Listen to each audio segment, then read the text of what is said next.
I really, really need to start just flat.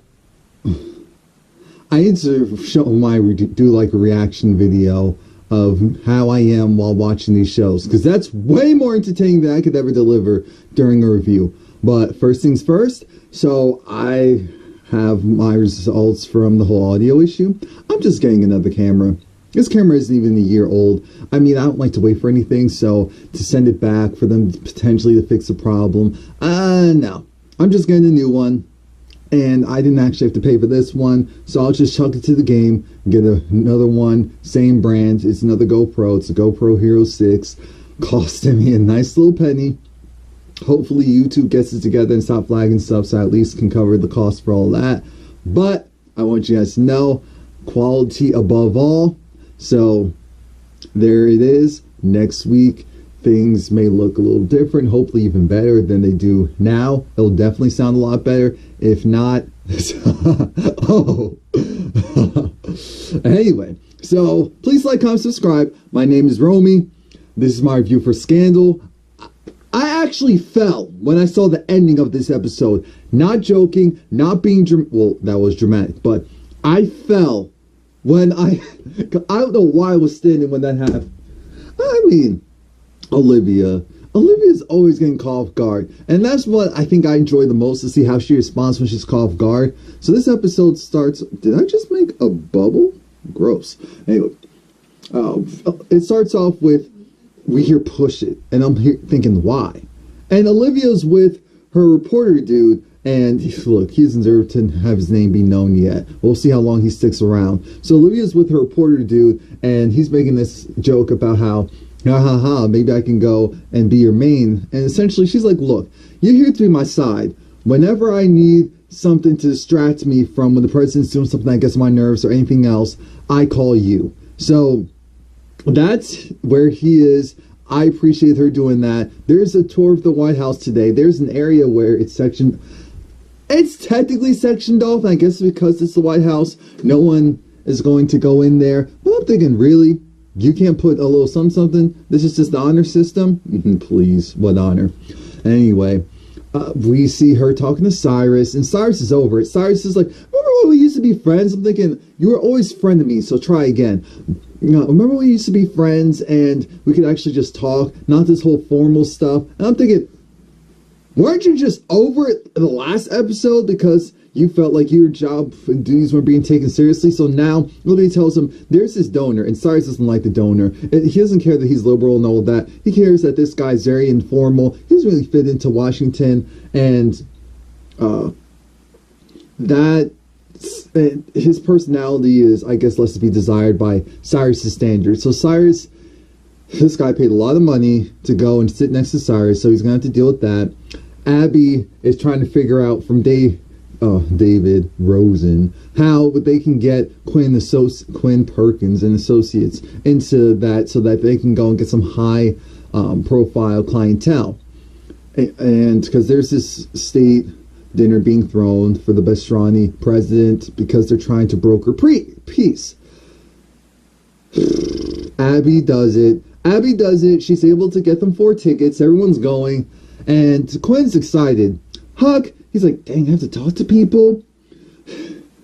Charlie's looking at this like, I have to talk to people too, aside from you guys? Not barely. Anyway, Cyrus is still over the fact that he has to go and schmooze this guy over. I'm thinking, Cyrus, this is your actual job. Get over it. Do it. Mellie has to deal with a lot, because this guy, at least from what we initially thought, I thought, oh man, is this guy just one of those who his respect for women kind of starts and ends with you're able to produce life. It's for some reason I never got that fully from him. I always got more so he's been trying to deflect and just overall ignore her. You could tell that there was overhead misogyny just right there. I'm not ignorant to that, because after this photo shoot was done, he essentially told Mellie, look, I appreciate what you're doing, beautiful gowns, I would love a tour, but regardless of what you're trying to do. And again, it's very impressive what you're trying to do, what you're trying to broker in this time, in this space. It really is. I don't know if you'll be able to achieve that, but again, I would love the tour. That's what he pretty much did to her. And so then she looks over at Olivia. Olivia, you know how Olivia is, so she's going to make sure that things happen. Abby talks to Huck, and he's unsure about this party. He doesn't know how to talk to people and just have a regular conversation. She said, look, these are really high-powered, bougie people. You just go and just act like you're entertained. Go and spew a couple of words. They'll do most of the talking. Trust. All you need to do is just get it started or just keep the conversation going. That's all you need to do. And I said, you're not lying. You are not lying. We have this moment between Olivia and Mellie, and I didn't see it coming. Mellie essentially confesses the fact that, yes, she understands what she's doing, that it's so impressive and that it's so important, but dang, she just wants to get laid. I mean, her box has been unattended for, and she's over it. She's done. She's through. She just wants some attention. She can't even go and ask for sex toys because... Could you imagine her asking her aides who already have to get her unmentionables, which I'm thinking, we're still calling it that? It's your feminine products that you need in order to make sure everything's good. We don't need to call them unmentionables. But anyway, she was saying, imagine having her go and get to sex toys and then the press finding it out, especially the liberals. Oh, they'll have a field day with that. And I'm thinking... I guess we never really thought about that because she can't have men coming in and out of her office or even one man if she's not married because she still has a very conservative base. Wow, there's a lot to go into that, unmarried into the White House as a woman. And so Liv just started to laugh because Liv was looking at her like... I think she really started to laugh, and I thought, oh, she was going to spin it and be mean, but no, she was really just laughing because she said, you know what, I understand, it's hard, but this is the job. This is what you signed up for, and she says, I know. And I think after that conversation was done, though, Liv got a little like, even though we cool, even though we're friends, even though we work together because I don't work for you, I already told you that in the last episode, I'm going to have to go and intervene because I don't know if you have it. I think that's why Olivia pushed so hard against the Beshrani president because she really didn't believe in Mellie's ability to go and handle this and to get things done. So I told you a couple of minutes ago that there was an opening in the White House that it was still under construction. That's where the new B613 is. Not even right under their noses, right in there. Just flat dab right in there. Liv has access to it. Jake has access. So now they're going to go and try to dig up some dirt on him. They need to figure out something that they can use against him. Hopefully a scandal. Hopefully a scandal. So Cyrus now meets the guy. Well, Cyrus is trying to lay low, but the guy found him and he sees that he has these colorful shoes. He has a non-traditional suit, and he just talks about how, you know, it's funny. At the end of the day, I went and made sure I ate something before I got here because, yeah, it's Michelin star. Who cares? The portions are trash. So he's going, getting stuff on the plate. This isn't Cyrus's type of person. He's very laid back, kind of just like, I'm rich, I know it. I do whatever I want because that's the mantra I go by. That's my code. We see that Quinn is there with Kevin because his name isn't Charlie tonight, it's Kevin, and they've been married for 1.5 years, and you can tell that Bard, I almost called him Kevin, Charlie, because they haven't been married. Charlie, it's so funny how the roles reverse because now you see these powerful women kind of telling these men what's going on and what to do, and I do like that we're seeing that on the other side, the different dynamics. When Abby got there, her date is David, but she had to go and rush to Huck because Huck kind of scared off this woman because he was talking about how he tried to keep this kid alive on the sidewalk who got hit by a car. I'm like, oh my God. Huck, what are you doing? Olivia's pissed because guess who she sees? She sees her news reporter, Bay, and it's just astonishing how she's trying to treat him like, oh, you're stalking me. Of course he's partially stalking, but also he has a job to do. He should be in those places, regardless if you were there or not. He should be trying to get in there. And it's just funny. It's really funny. Because now, you guys can't tell me that the announcement didn't sound like that Mellie pre-recorded that herself. I said, that sounds like Mellie's voice. And she would be the type to go and announce her own self coming in. And I get it. What I'm about to say next, I know it's going to sound sexist, but I guess because to me they have so much chemistry. The Bastrani president, let's see, what's his name? Oh, Rashad.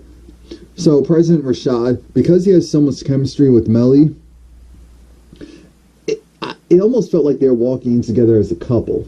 And I know, obviously, let's say if that was Fitz and him walking in, I wouldn't have even thought that. But I think, honestly, it's just they naturally had a lot of chemistry. So I always figured something could or would pop off from that. And they will be the worst. You can't have...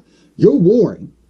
You're warring, and that's the last thing you want a treaty to be based on, a relationship. No. So they're going to sit down, and while they're talking, he says, look, to be honest with you, regardless of what you may think of me, it's partially true, and it's also not. The reason why I can't agree to a treaty with you is not because I don't want to work with you. It's not because I don't believe in what you're trying to do. I actually think you're a decent human being. I actually do. My problem is I will literally be killed, and then that's only part one. I care about my duty. So I want to make sure that whatever happens to me, whatever initiatives I have going, it continues on, and that my people are safe. If I die, a warring country of ours will come in and take over instantaneously. That's how this thing really works. And that's why I can't do it. I can't join you. And so Mellie has that look of, oh, and Olivia catches it. So now it's time to go and find out what we have on them. Because guess who comes around? Jake. Jake finds out that there's this woman here, and it looks like, President Rashad, he may be dabbling in younger girls. And as we know, that's a real federal offense and federal crime where he's from. You get killed instantly for that. I'm not saying necessarily kill, but I do appreciate the seriousness of that. I kind of wish some countries and the seriousness of how they handle certain things happened over here if you're proven guilty. Because I feel like sometimes our court system's a little lenient just because we know half the time people who are in jail almost like a just because, not because, oh, they really should be in jail for certain things. I'm getting a little bit too deep into that. But Huck notices this supposed military man, and he was looking at it, and he couldn't answer the question of, oh, so are you military yourself? I'm thinking, Huck, why don't you just go and run away? That really, it just made me feel a certain way. And again, Cyrus is still with this guy, this rich guy who he wants to go and see what the whole huff and puff is about with the White House and the office. So he wants a private tour. There's going to be a musical segment, and that's not going to happen yet because Olivia said, hold off. I said, oh, so you just got it like that? Of course she does. It's Olivia.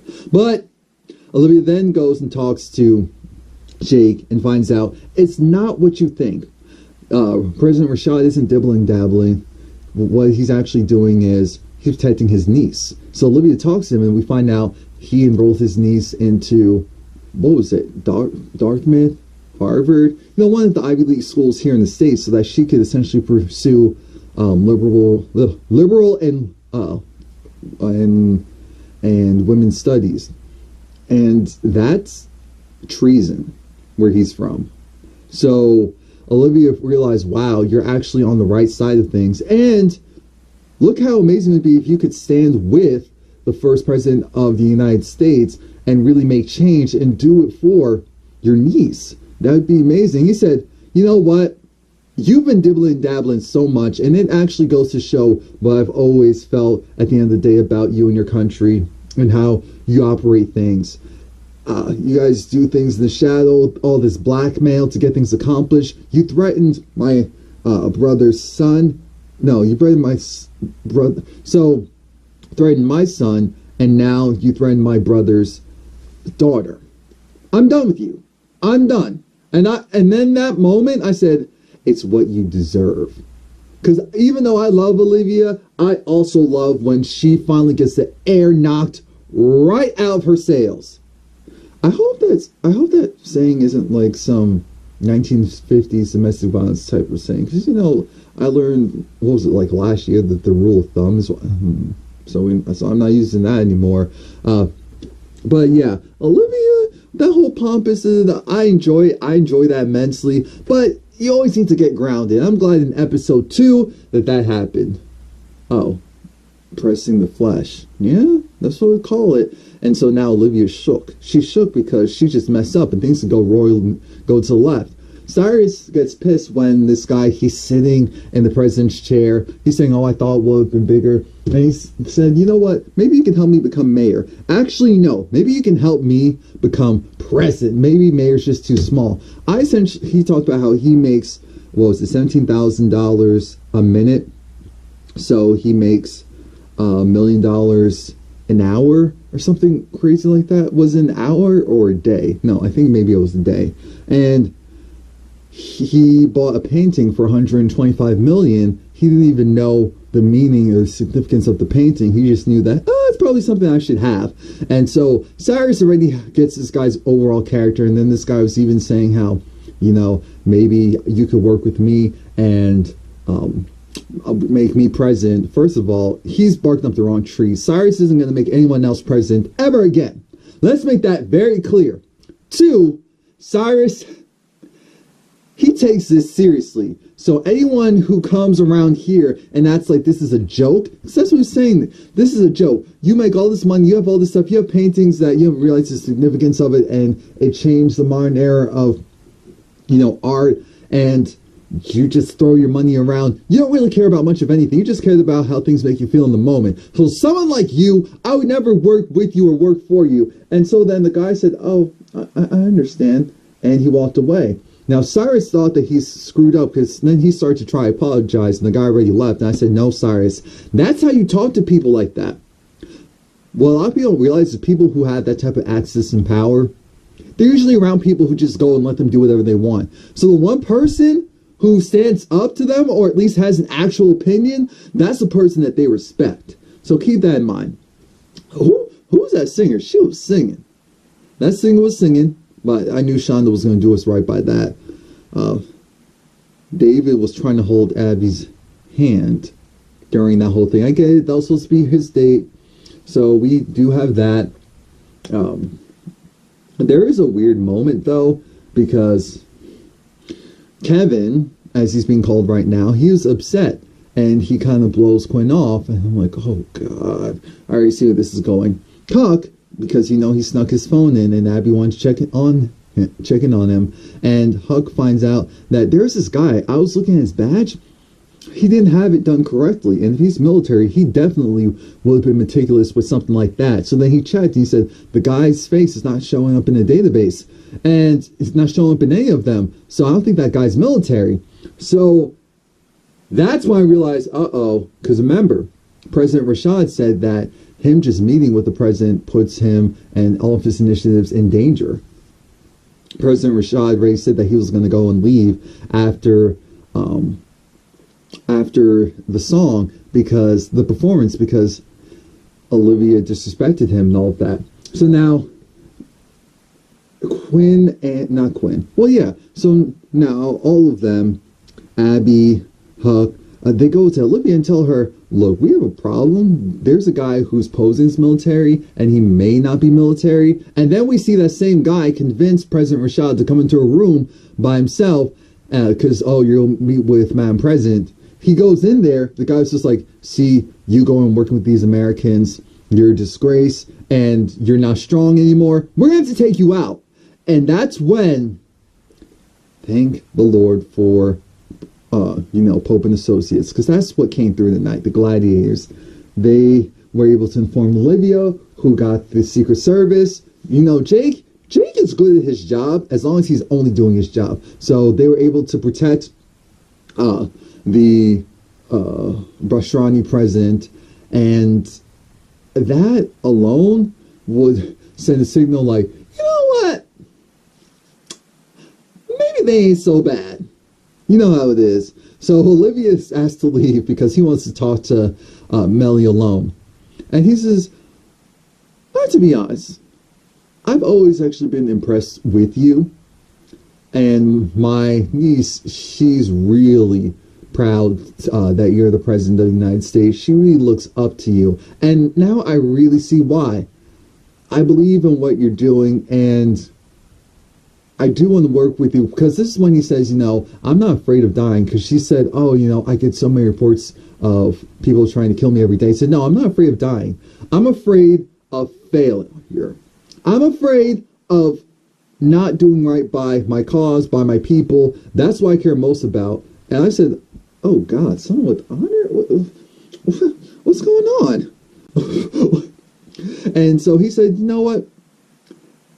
Here, I'll make a deal with you. If you can get the warring country that my country is really at war with, bring them to the table and have them sign the peace treaty as well, then I want to work with you. I will work with you regardless, but I'll agree to the peace treaty between us and the United States. And so then he asked, do you have anything stronger? I said, I knew it. I knew that was a ploy. That's what a lot of people do.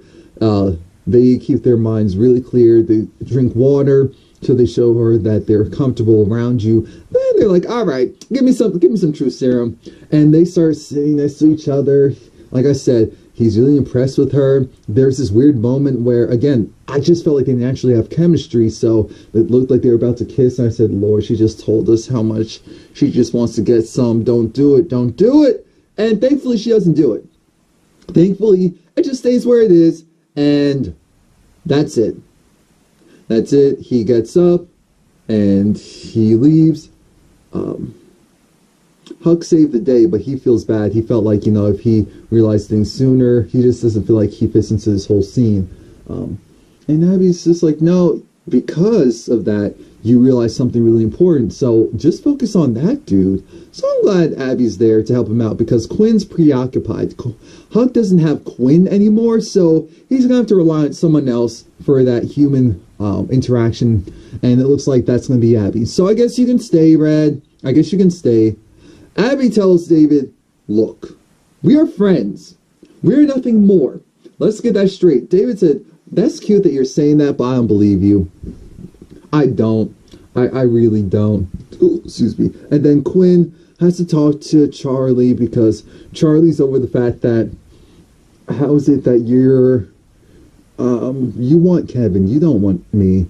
You want someone polished. You want someone from Silicon Valley. You don't want someone like me. And so I think it's just better that we part ways. She said, oh, so you're breaking up with me? And he said, no, I thought it was just making it easier for you to leave me. No, I don't want to leave you. What are you talking about? Don't be dumb. They're going to move up the date. They're going to get married. She says, I just want to be with you. I want you. We're equally yoked. Stop being stupid. She even hits him. And I said, oh, that's cute. It is, but I kind of don't care. So then Cyrus gets a painting. And the painting's from, again, that guy who he thought he just messed things up with. And Cyrus said, you know, no, the guy said, this goes to someone who really deserves it and really appreciated it. And I said, wow, so this man gave you 125 minutes. I want friends like that. I want friends like that. Then that's why I'm pointing up. Sometimes you need to just speak your truth. Like Olivia. Olivia goes and tells, I love how she asked her news reporter, Bay, she asks him, his date, oh, can I take him away? And then just takes him. Like, what? Was that really a question or was that command? So she says, look, regardless of what you think, you just a smash buddy. You really are just a smash buddy. Don't ever forget that. But I want to give you an exclusive, because we know Olivia's calculated. This is probably to make sure that he doesn't say anything. I want to give you the exclusive of the first female president of the United States, bringing together the Bashrani and some other president and brokering a peace treaty. And so she was just like, what? So then they go back to her place. They're kissing. I said, no, there's still enough time. Something's going to happen. Something's going to happen. The elevator opens up, and Fitz Fitz with his detail is there. Ah! And she was kissing up on this dude. When I tell you, I was walking, I looked back and saw that. I fell. I hit my... I almost smashed into my closet mirror. I said, oh my God.